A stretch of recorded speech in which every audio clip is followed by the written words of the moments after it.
No nii, tere Luuteri pere! Olen siin praegu Rakveres ja viimased kibekiired ettevalmistused on toimumas. Sest esimene aprill on meil ju avamine ja vaatame, mis meil siin siis toimub. No nii, siin on akende pesu vist. Ja Ülle täitsa möllab siin.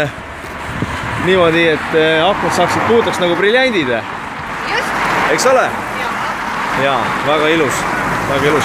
Siin uuenduse poole pealt nii palju, et paneme akna peale nii-öelda 2 monitori, kus hakkame siis inimestele reklaami kuvama. Nii et jälle midagi natukene uut, aga lähme vaatame sisse, nii et Üllele siiamaani edu jõudu. Nii, liigume siit sisse. Nii, okei. Vau, mis huvitavad vidinad meil siin on. Kaardiga sisenemine. Lahe. Opa, no siin on täitsa sipelga pesa tundub.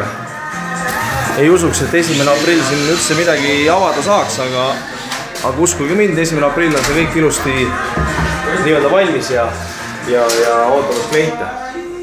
Siin meil siis praegu on käsil mööblipaigaldus. Ilusti vitriinid tulevad siia. Nii. Kes meil seal pool on? Läheme siit mööda apsti.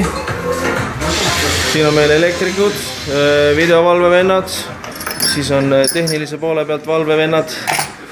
Nii-öelda kõik toimib ilusti, kõik toimib. Ja. Väga hea.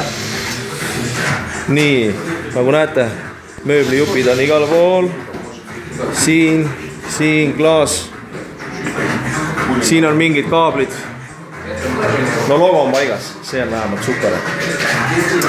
Nii, mis siin pool on? Ma näitan teil rebast. Meie e-poe rebane ju. Jah, väga lahe. Tule e-poodi, siin on suurem valik.